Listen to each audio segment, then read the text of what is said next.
بسم الله الرحمن الرحيم. إن الحمد لله نحمده ونستعينه ونعوذ بالله من شرور أنفسنا ومن سيئات أعمالنا. من يهده الله فلا مضل له ومن يضلل فلن تجد له وليا مرشدا. وأشهد أن لا إله إلا الله وحده لا شريك له وأشهد أن محمدا عبده ورسوله صلوات ربي وسلامه عليه. أما بعد، يقول المؤلف رحمه الله: فصل الاستنجاب. Aujourd'hui, Inch'Allah, nous allons parler d'un aspect important de cette religion, une autre forme de purification, al-istinjab. Nous savons qu'à l'islam, la purification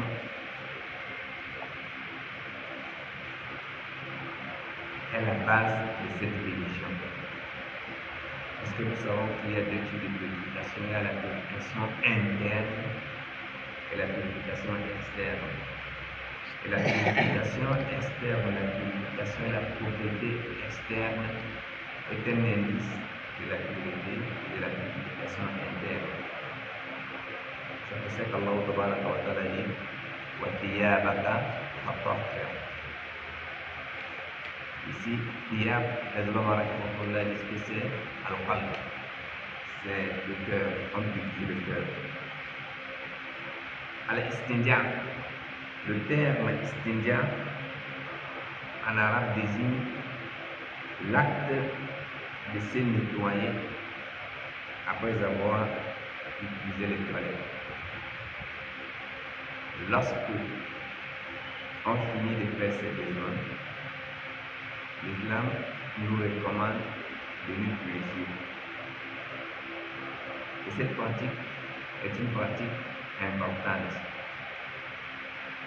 Le messager d'Allah Tabaraka wa Ta'ala, comme le rapporte Imam al-Bukhari, le hadith de Abi Rafi, sallallahu alayhi wa sallam, marra bi qabarayn. Il est passé tout près de deux tombes. Et puis il a dit: innahuma yu'adzaban.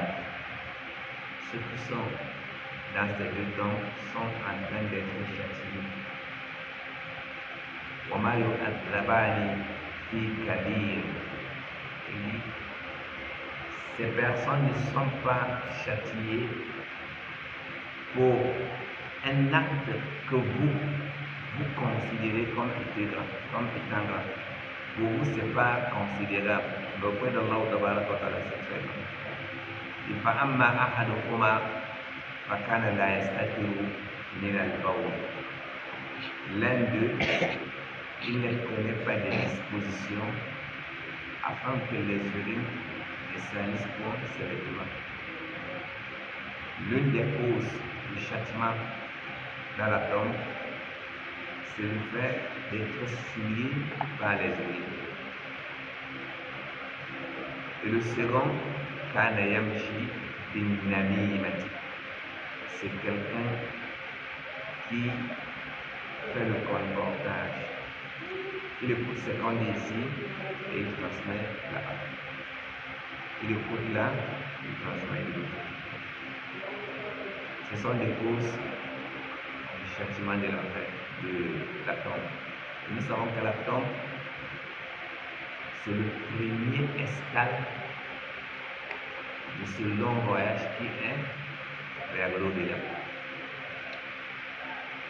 Monsieur le Président de l'Islam, le messager d'Allah Tabaraka wa Ta'ala nous renseigne sur ce sujet de comportement afin que nous arrivions auprès d'Allah Tabaraka wa Ta'ala dans des conditions qui vont nous éviter ces chassements.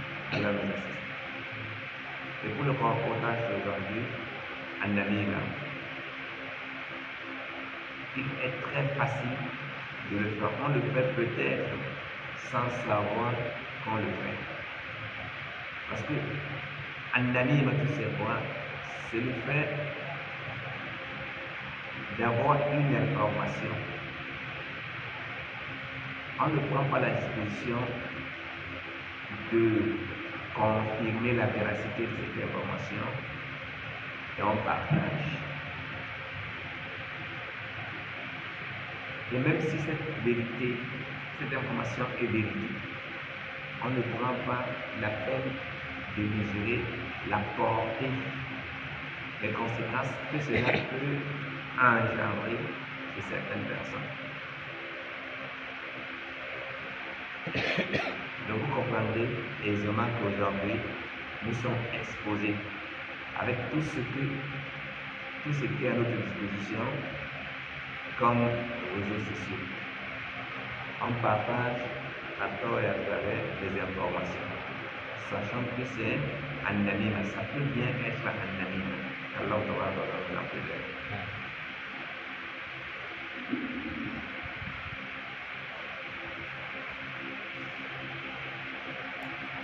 Le messager dans un autre hadith, il nous dit Istanzi'u min al-bawli fa inna amata azab al-qabri minhu. Prenez garde, ça c'est l'hadith rapporté par Imam Tirmidhi. Prenez garde lorsque vous urinez, car la plupart des châtiments de la tombe est lié aux urines. Faisons très attention. On peut aller uriner, on vient, on fait l'ablution, on n'a pas l'ablution. On prie, on n'a pas la prière. C'est pour cette raison que le prophète sallallahu alayhi wa sallam nous a enseigné ce qu'on appelle al-istinja. Comment est-ce qu'il se fait? وهو غسل موضع الحدث. C'est nettoyer, laver l'un des deux orifices ou les deux à la fois lorsque on finit la mission après avoir uriné ou bien après la défécation lorsqu'on a il faut se purifier, il faut se laver. Bilma, lorsqu'il se fait avec de l'eau, il est appelé al-istinja. Lorsqu'il se fait avec du papier ou des cailloux ou tout autre élément permettant d'écarter cette souillure et de rendre propre et pur le musulman, alors à ce moment-là, il n'est plus appelé istinja, mais plutôt istijmar. Donc, al-istinja, c'est quoi? C'est lorsque on écarte cette souillure, cette saleté que nous avons émis, qui est sorti par l'un de ces orifices, lorsqu'on le nettoie avec de l'eau, on appelle cela quoi, Ahmad? Al-istinja. Et lorsqu'on utilise du papier ou tout élément permettant de le garder, on appelle plus cela istinja, mais plutôt al-istijmar. L'autre auteur ici, il nous parle d'abord de al-istinja. Ghaslu mawdi al-hadathi bil ma'i. Nettoyer la partie de la souillure avec de l'eau. Wa yustanja min kulli ma yakhruju min al-makhrajayn. On est appelé à faire al-istinja, à se purifier de tout élément qui sort des deux orifices, que ce soit les urines, que ce soit al-madi ou al-wadi, le plus prostatique. On doit se laver, on doit laver la partie. Parce que ce n'est pas seulement les urines qui sortent, ce n'est pas seulement al-wadi. Nous avons dans la verge, soit c'est l'urine, c'est une impureté, soit c'est al-wadi, c'est une impureté, soit c'est al-madi, le liquide prostatique, c'est également une impureté. Nous sommes appelés à laver cette partie, car si on ne le fait pas, la prière ne sera pas valable. muqtadan. Il faudrait que cet élément qui sort, que cela soit mortal. Imaginez un homme qui a le sang qui coule par la verge. Est-ce que généralement d'habitude le sang coule de la verge de l'homme? Non. Ça, ce n'est pas une souillure. C'est une saleté, on va se nettoyer, mais ce n'est pas une souillure pour l'homme. Mais si c'est la femme, c'est une souillure, n'est-ce pas? C'est pour ça que je vois que cette spécificité où l'auteur a dit muqtadan. Muqtadan, c'est important. Si warri, cependant, lorsqu'on émet le gaz, les pets, on ne se nettoie pas lorsqu'on émet des pets. Ça annule la vision, mais ça ne nécessite pas qu'on aille se nettoyer. Également, sachant que lorsqu'on veut faire la vision, al-istinja n'est pas lié à la vision. On peut ne pas avoir besoin d'aller aux toilettes. Parce que certains pensent que pour faire la vision, surtout les femmes, il faut toujours aller aux toilettes. Non. On n'a pas besoin d'aller aux toilettes. Sauf si la nécessité s'y manifeste. Est-ce que la femme est appelée à chaque fois de chercher à savoir est-ce qu'elle a un équipe qui coule ou pas? Non. Elle n'a pas besoin de cela. Si elle sent qu'elle a besoin d'aller aux toilettes pour l'homme avant de faire la vision, mais si cette nécessité n'est pas ressentie, on n'a pas besoin d'aller. On fait juste son ambition.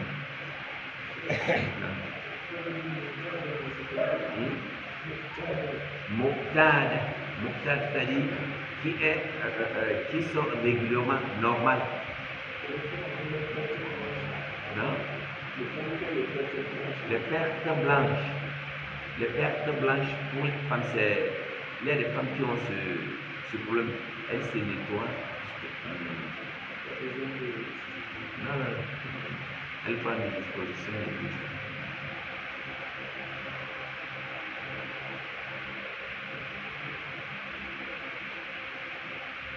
L'auteur, rahimahullah, il nous montre comment est-ce qu'on doit appliquer al-istinja. وصفته أن يبدأ بغسل يده اليسرى. Nous savons que Aïcha radiallahu anha nous dit قال رسول الله صلى الله عليه وسلم يعجبه التيمم.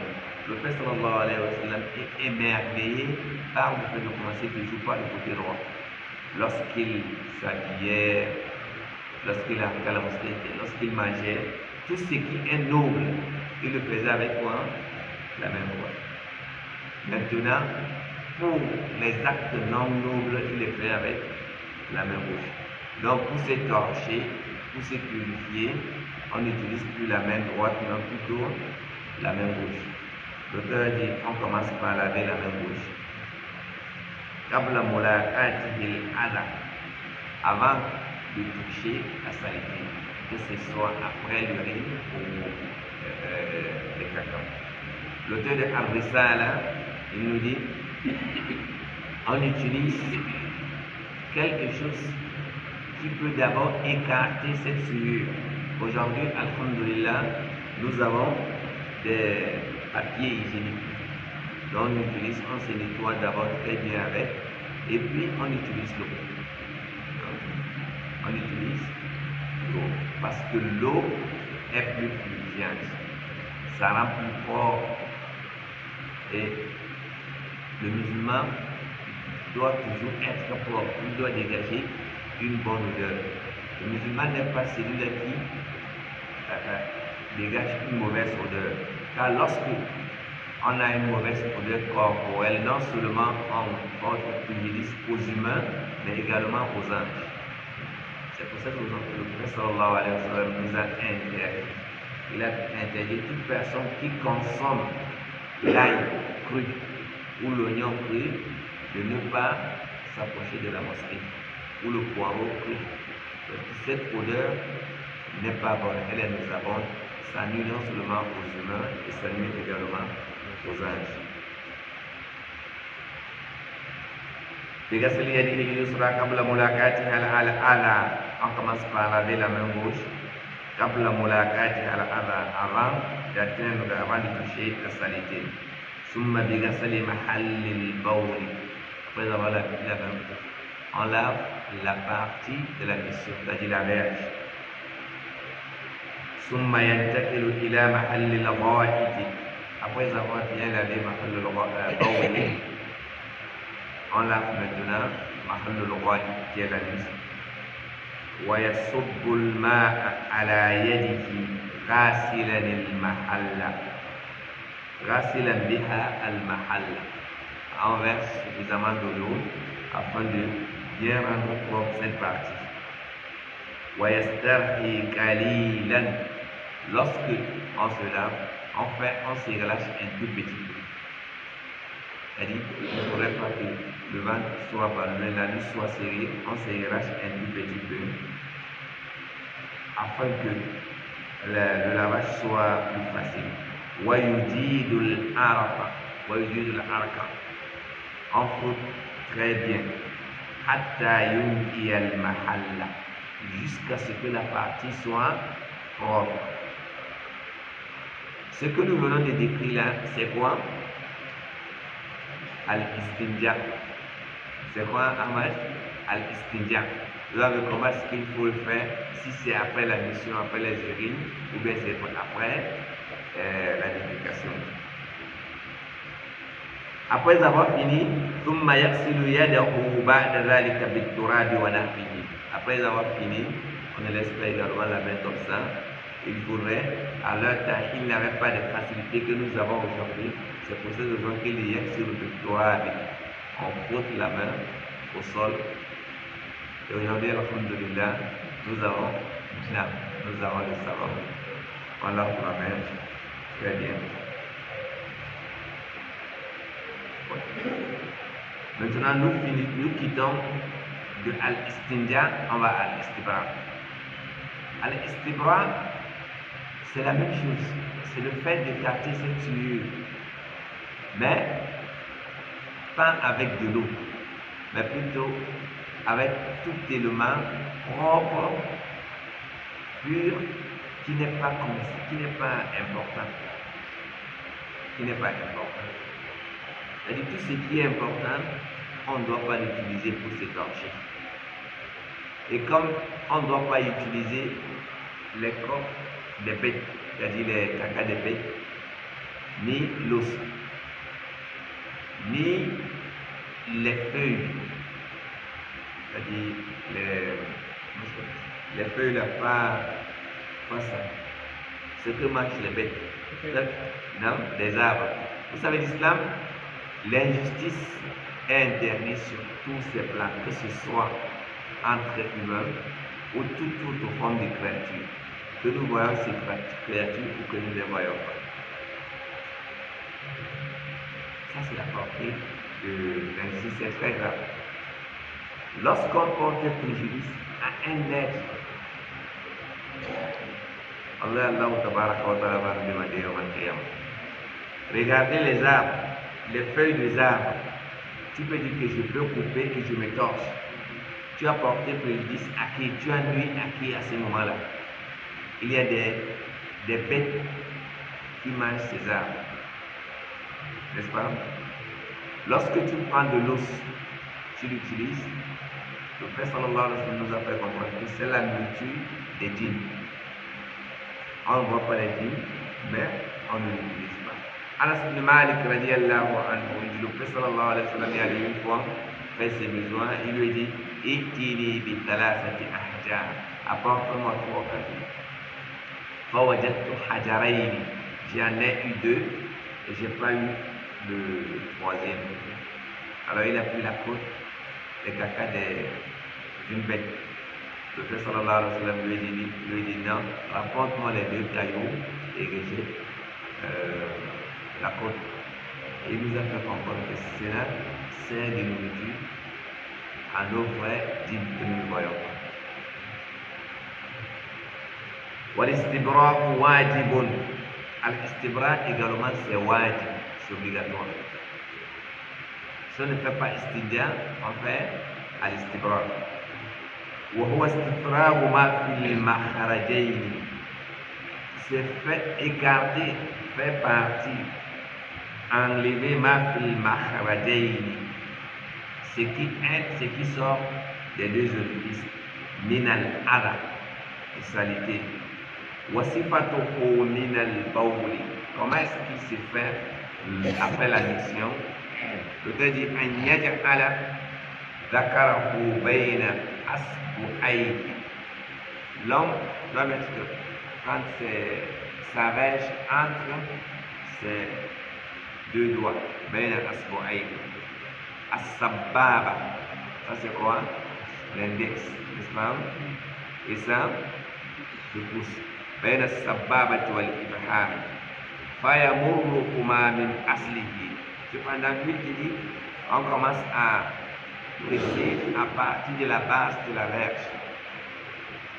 Certains ulama disent que non, on ne fait pas ça, parce qu'on va se faire mal. C'est-à-dire, à moins qu'on ne soit malade, les urines coulent d'une manière naturelle, on n'a pas besoin de le presser. Ça coule. Si ça sort difficilement, c'est qu'on est malade. Mais lorsqu'on n'est pas malade, ça coule. Normalement, on n'a pas besoin de presser. Tu veux dire quelque chose? Abdul Majid? Prenons ce que le Cheikh va dire. Il dit أن يجعل ذكره بين أصبعيه. Il prend sa rèche entre ses deux doigts, l'index et le pouce. Min aslihi, à partir de la base de la verge. Fayumirruhuma min aslihi ila al-buswa. Alors il presse la verge jusqu'au niveau de là on a circoncis. Wayantuhu, et il secoue. Yaf'alu dhalika thalatha marwati. Il fait cela 3 fois. Bi-ifhatin, avec beaucoup de souplesse. Fi-salti, lorsqu'il presse. Wan-natri, et lorsqu'il secoue. Nous avons dit qu'il n'a pas besoin de presser. Il n'a pas besoin de presser. Lorsqu'il estime que tout est fini, alors il utilise le papier de poudre. ويجب غسل الذكر كله لخروج المذي. Et lorsque ce n'est pas les urines, c'est plutôt al-madi. Al-madi, c'est quoi? C'est le liquide prostatique.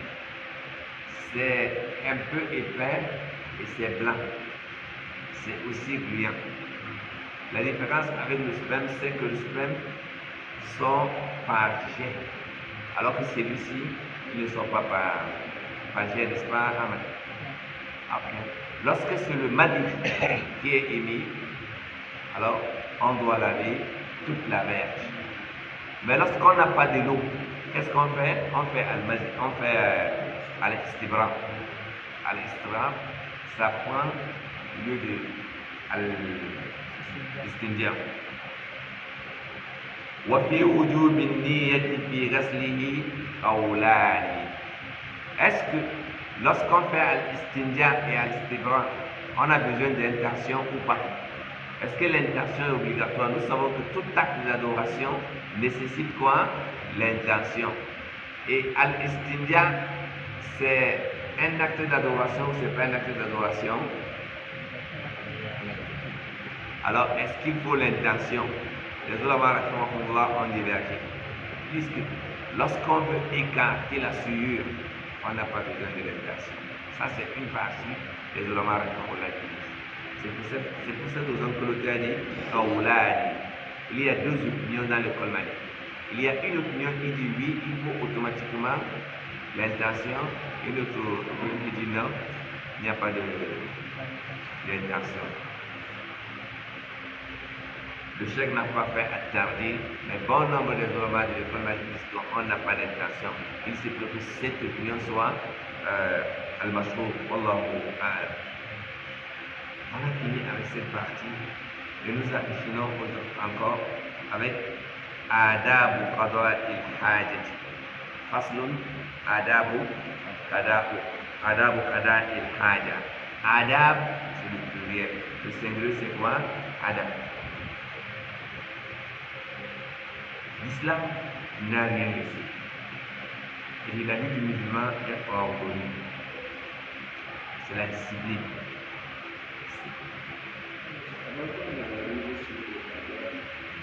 Lorsque Dieu fait la purification simple, et après j'ai vérifié avec lui,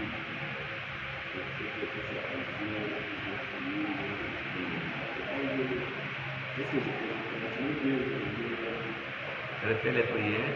Non, je purifier. Non, je suis déjà pur. Je suis déjà pur. Sauf si je veux au plus de propriété, alhamdulillah, je le fais. Au plus de propriété, je le fais. Mais lorsque c'est al-mazi, on a fait al-istijmar, quand on trouve de l'eau, il faut laver toute la verge. Parce que al-istijmar ne lave pas tout, et ne purifie pas toute la verge, n'est-ce pas? Ali ibn Abi Talib anhu avait ce problème. Et à chaque fois, il se lavait. Il se disait que lorsque il émet le liquide prostatique, il doit obligatoirement se laver. Et vous savez, lorsque c'est dans des zones sahéliennes et désertiques, c'est pas facile de trouver de l'eau. Et il y a des moments où il était tellement fatigué, alors il ne pouvait pas demander, par pudeur, il ne pouvait pas demander au prophète sallallahu alayhi wa sallam, parce que sa femme est la fille du prophète sallallahu alayhi wa sallam. Il a demandé à Al-Nekdar. Le prophète sallallahu alayhi wa sallam a dit à Al-Nekdar, il n'a pas besoin de se laver. Alors, là, plutôt, la verge et les testicules. Donc, là, toute la verge, y compris les testicules et tout ça.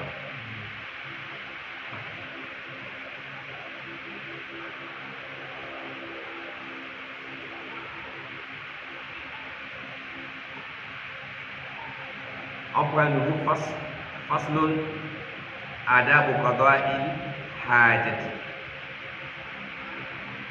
Les règles à respecter lorsque nous nous rendons aux toilettes. Non? Non. Le musulman est ordonné. C'est parce qu'on s'éloigne de l'islam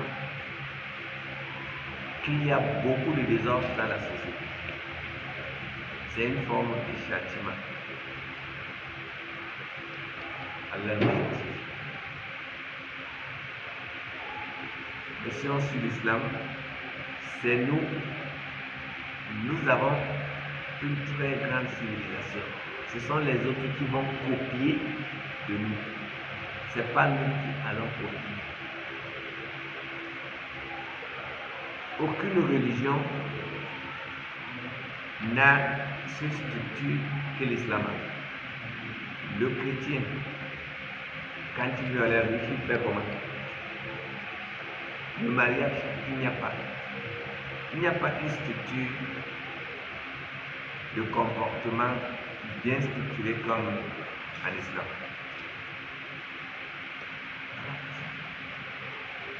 Faslun adab qada il-haja. L'auteur dit adab sont au nombre de 14. Arba'ata ashara adaban. Al-awwal dhikrullahi inda iradati ad-dukhuli. Avoir la présence d'Allah est important en islam. Nous ne devons pas oublier Allah. Nous sommes toujours avec Allah. Toujours, la première des choses que nous devons faire dès qu'on se réveille ce point, c'est mentionner le nom d'Allah. La dernière des choses que nous devons faire avant de dormir, c'est quoi? Mentionner le nom d'Allah. On veut manger, on a mentionné Allah. On veut s'habiller, on mentionne Allah. Il y a toujours cette présence divine en nous. On se rappelle constamment d'Allah. On va au petit point, la première des choses c'est quoi? Allah. Et on ne fait pas comme on veut, on le fait comme le prophète Muhammad sallallahu alayhi wa sallam nous a enseigné. Al-awwal, dhikrullahi, mentionner le nom d'Allah tabaraka wa ta'ala, inda iradati dukhuli, lorsqu'on veut aller, lorsqu'on veut entrer aux toilettes. Avant d'entrer, on mentionne le nom d'Allah tabaraka wa ta'ala. Qabla al-wusul ila mawdi' al-adha, avant d'arriver à l'endroit où il y a que ce soit le lavabo, la douche, avant d'arriver. Ici, il dit Qabla al-wusul parce que eux, ils n'avaient pas de toilettes, ils n'avaient pas de latrines. Quand vous allez dans des villages un peu éloignés et que vous voulez faire vos besoins, qu'est-ce que vous faites? Vous sortez ici. C'est pour cette raison que dans nos différentes langues, les toilettes sont toujours appelées derrière la maison. Tu dis Baouzou, tu dis Bayengira. Hein? Donc tu sors de la maison. C'est pas ça. Hein?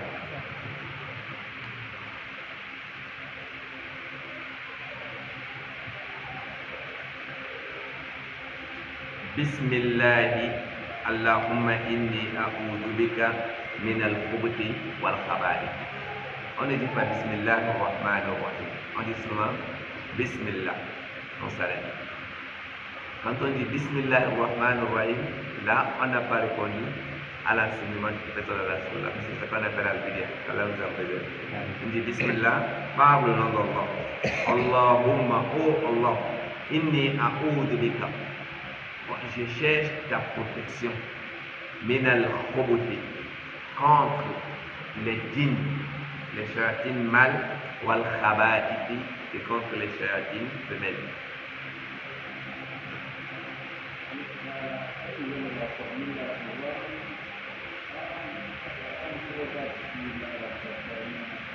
Là, on commence par Bismillah. On commence toujours par Bismillah. Bismillah. Allahumma inni a'udhuka min al-khubuthi wal khaba'ith.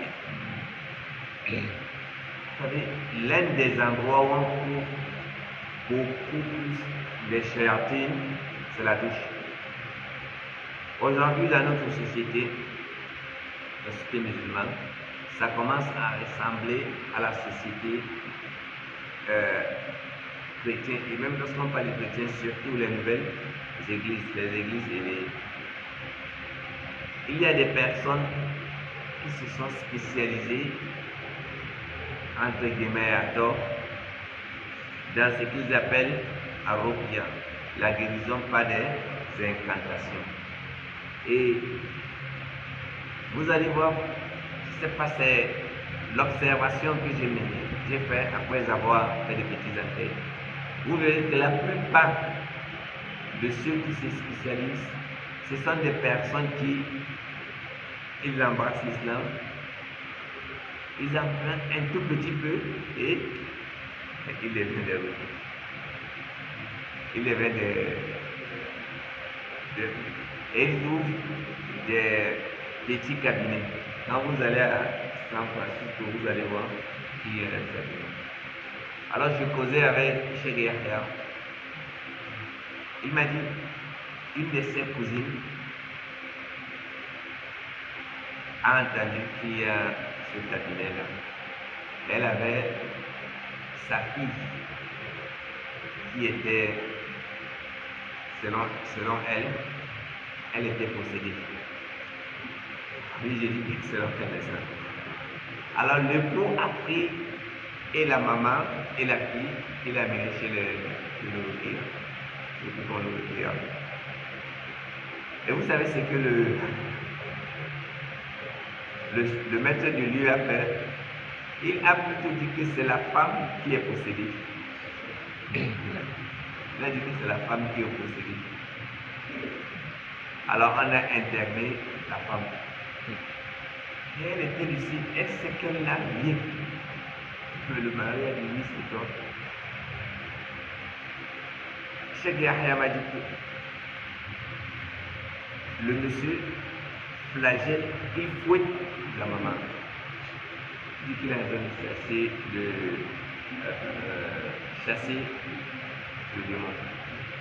Il a tellement troublé la femme à tel point qu'elle a accepté elle-même qu'elle est possédée. Il lui fait une violence psychologique. On a tellement mal trouvé, frappé. Elle a accepté lui. Sa sœur est venue lui rendre visite. On lui dit que toi aussi, tu es possédé.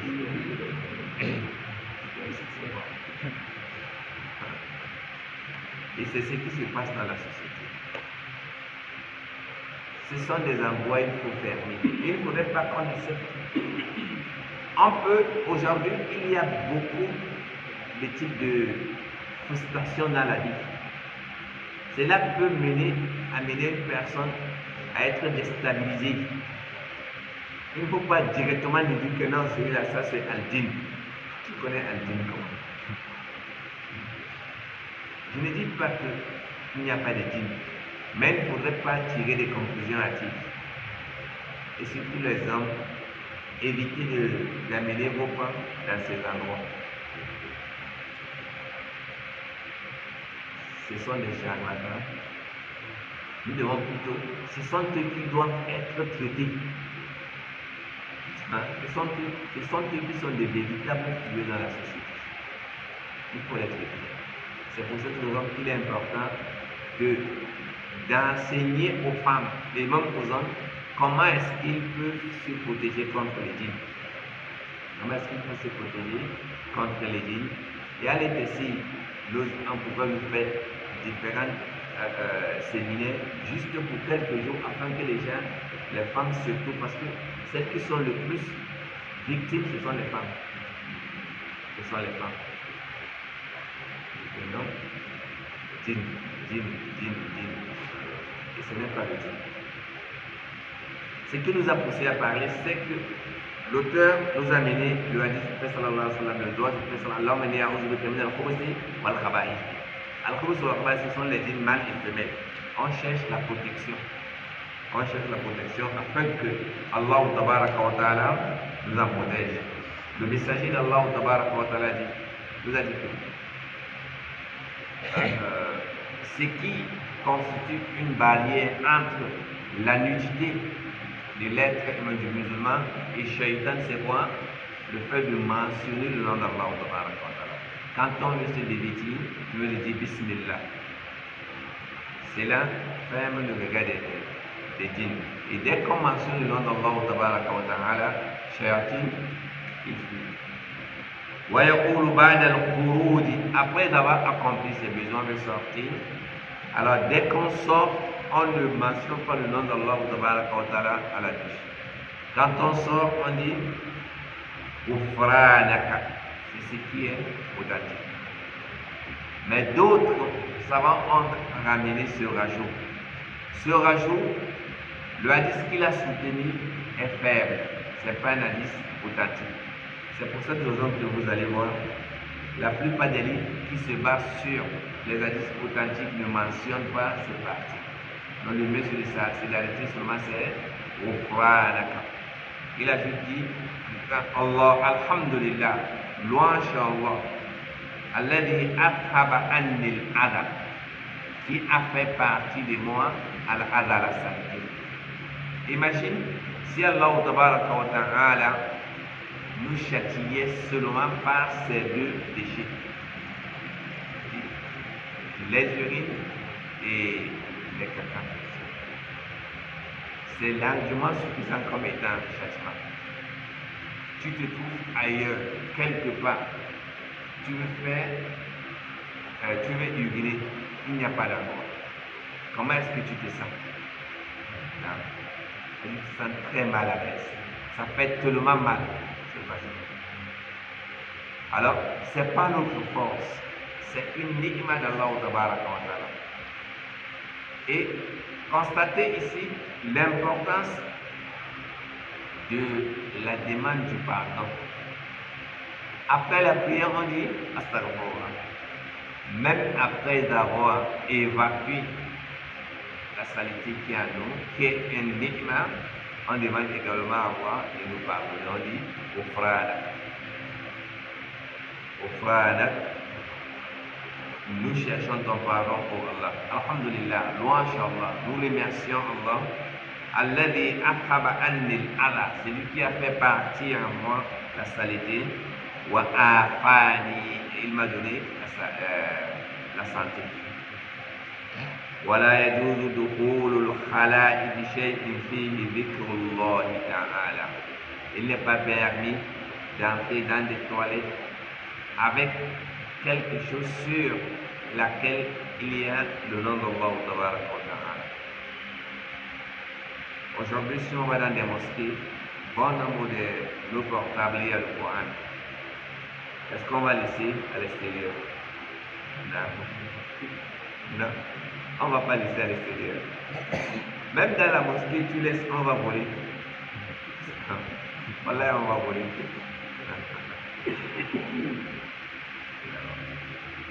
Un frère m'a dit qu'il était en train de prier avec un voisin au Saful Awal. Allahu Akbar. Voilà, son téléphone est tombé. Il ne pensait pas que celui-là pouvait mourir. Son Saful Awal. Allah, ils ont fait assalamu alaikum, assalamu alaikum. Il était en train de faire tasbih. Il sait que son téléphone est tombé. Et son voisin est sorti rapidement. Elle dit, cela ne veut pas venir à l'esprit que après avoir prié au sang, avoir le premier sang, tu peux encore voler. Dès qu'il s'est rendu compte, le téléphone était venu.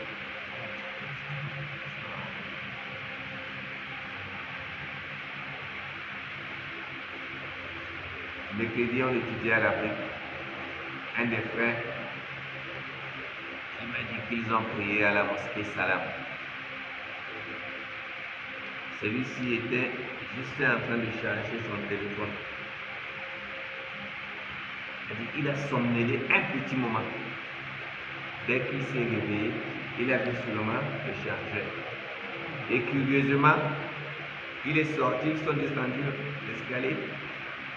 Son voleur et lui, il ne savait pas. C'est lorsqu'ils ont revu le caméra qui a dit que mais voilà son voleur. Ils sont sortis ensemble. Subhanallah. Tu viens adorer Allah Tabaraka wa Ta'ala et tu voles. Si dans la mosquée, on vole, combien de fois à l'extérieur? Donc même s'il y a le Coran, éteins seulement. Quand ça n'est pas d'éveil, on ne voit plus le Coran, tu entres avec. À moins que tu sois avec un des frères que tu connais, dis bon, arrête, tu vas étudier. ولا يجوز دخول الخلاء بشيء فيه ذكر الله تعالى كالخاتم, tel que la bague. Si il y a le nom d'Allah Tabaraka wa Ta'ala, on met à la bouche. Wad-dirham, dans certains pays arabes, dans le dirham, on met le nom d'Allah Tabaraka wa Ta'ala.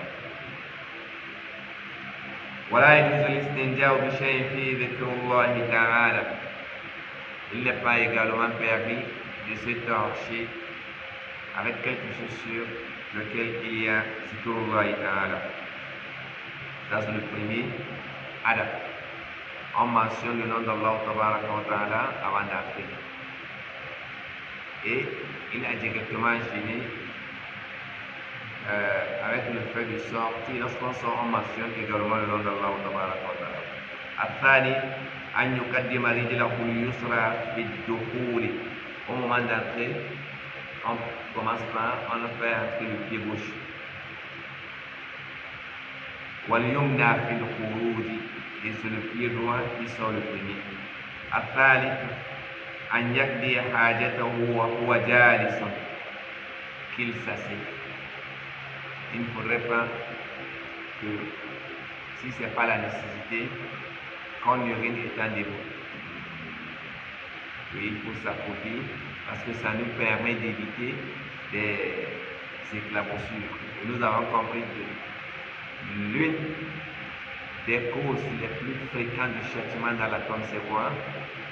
C'est lorsqu'on est aspergé par les urines.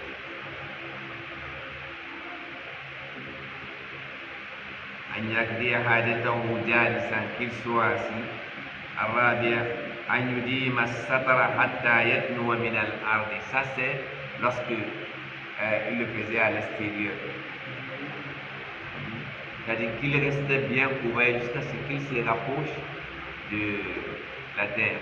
Mais aujourd'hui, tu es seul dans la douche, il n'y a pas de problème à ce que tu te... Avant d'arriver, tu te dénudes. Al-Khamis, an ya'tamida ala rijlihi al-yusra. Qu'il prenne appui sur le pied gauche. Ça facilite la sortie du déchet. As-sadisu ila rabi ashara, du 6e jusqu'au 14e. An yufarrija bayna fakhizayhi. Il ne faudrait pas que les cuisses soient serrées. Donc qu'il écarte afin d'éviter d'être souillé par le déchet. Wa an yajtaniba mawadi as-sulbi. Si c'est à l'extérieur, alors qu'il évite les endroits durs. Parce que si l'endroit est dur et qu'il urine, qu'est-ce qui va se passer? Non? Oui, il sera éclaboussé par ses urines.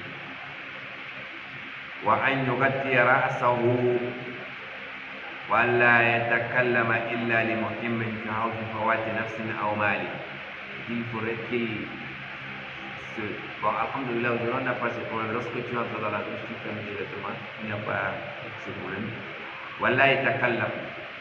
Lorsqu'on est en train de satisfaire ses besoins, on n'a pas besoin de parler.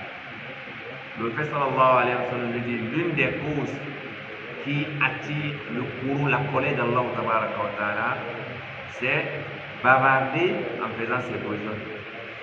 Ça, ce sont des coupables. Ils sont en train de dîner et puis on bavarde. On se met à l'abri.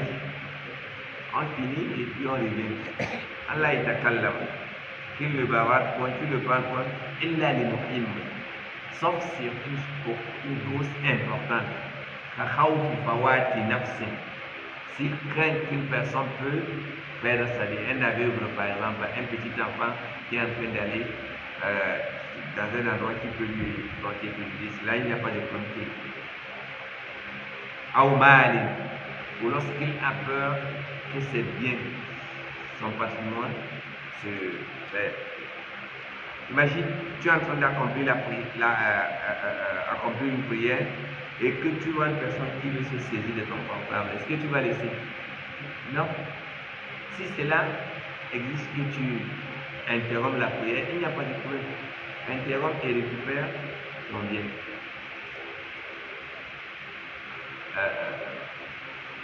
Abdullah Zarankawa racontait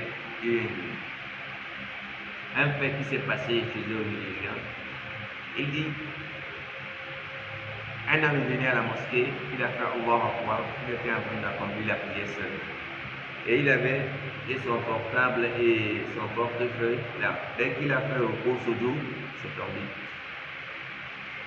Alors il y a deux personnes qui étaient juste à côté, ils l'ont constaté, ils se sont levés, on l'a poussé devant, comme s'ils devaient prier, ils ont fait Allahu Akbar. Il a continué à prier, s'il disait qu'il y avait personne. Dès qu'il a fait salam alaikum, il était seul. Ni le téléphone, ni...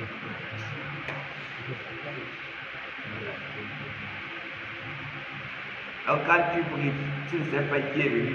Si quelque chose est tombé, tu te pousses devant, non, ramasse d'abord. Baisse-toi, tu ramasses, prends des dispositions. Parce que ce qui s'est passé là-bas peut se passer ici. C'est l'homme. أن يغطي رأسه ولا يتكلم إلا لمهم كهو فوات نفس أو مال وأن يتقي الريح والحجرة.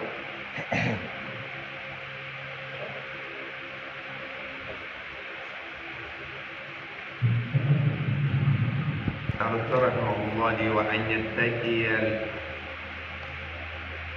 الريح والحجرة. Ici, il parle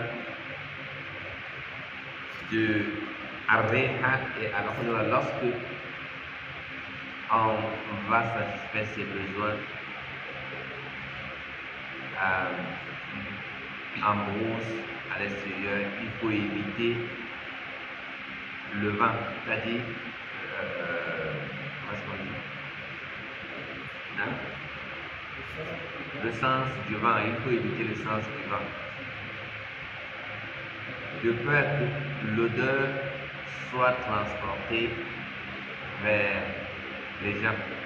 Et cette odeur n'est pas bien, c'est une forme d'injustice. C'est nuisible. Donc il faut éviter le sens du vent. Wal fujura. Il faut éviter également le trou. Lorsque ce n'est pas nous qui avons creusé, il faut éviter. Là, il se fait que il y a des bêtes qui vivent là. Et quand tu viens faire tes besoins là-bas, tu as été injuste à l'égard de ces bêtes. Wal mala'ina thalatha. Et 3 endroits qui peuvent nous attirer la malédiction. Wahiya mawadi'u julusin nasi. L'endroit où les gens vont s'asseoir, il ne faut pas les faire ces besoins là-bas. Wa turuqatuhum. Il faut éviter le chemin où les gens passent. Et au catalogue comme.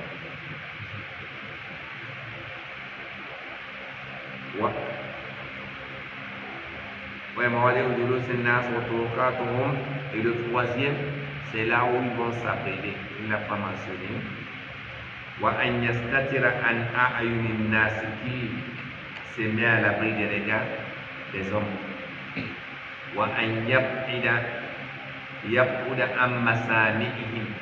Et qu'il s'éloigne également de l'endroit où il peut sentir son odeur, l'odeur de ce qu'il fait.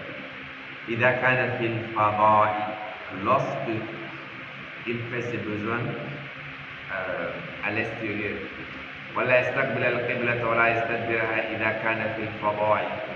Il n'est pas également recommandé, il est interdit lorsque on satisfait ses besoins à l'extérieur de tourner le dos à Al-Qibla ou bien non, oui, de faire face à Al-Qibla. C'est interdit, le messager sallallahu alayhi wa sallam nous a interdit. Mais ça, c'est lorsqu'il s'agit à l'extérieur.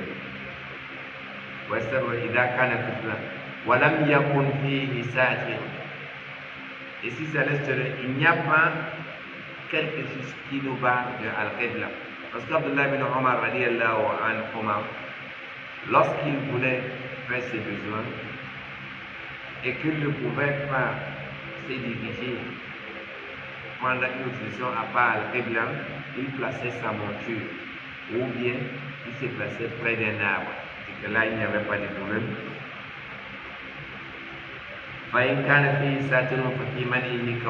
Lorsqu'il y a quelque chose qui nous barre de Al-Qibla, les ulama de notre école individuelle, ils ont eu des opinions. D'autres disent qu'il n'y a pas de problème, comme le faisait Abdullah ibn Omar.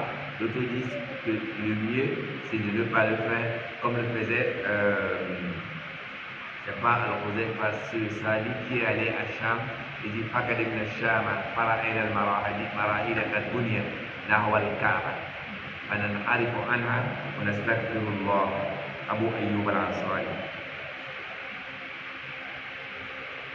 وأما فيه في المنزل فيجوز مطلقا أعني سواء كان هناك ساتر أم لا، كان هناك مشقة أم لا. Mais lorsqu'on satisfait ses besoins, lorsqu'on va faire ses besoins, lorsque c'est à la maison, c'est tout. Dans nos jours, il n'y a pas de problème. Que les douches soient que les douches font face à Al-Qibla ou qu'ils tournent le dos à Al-Qibla, là il n'y a pas de problème. C'est pas interdit, surtout qu'il y a déjà As-Satir. Inch'Allah, c'est ici qu'on va s'arrêter. Si Allah nous apporte la possibilité de continuer la semaine prochaine, on va voir d'avoir le soir. Et il est possible qu'on n'étudie pas la semaine prochaine parce que je vais voyager.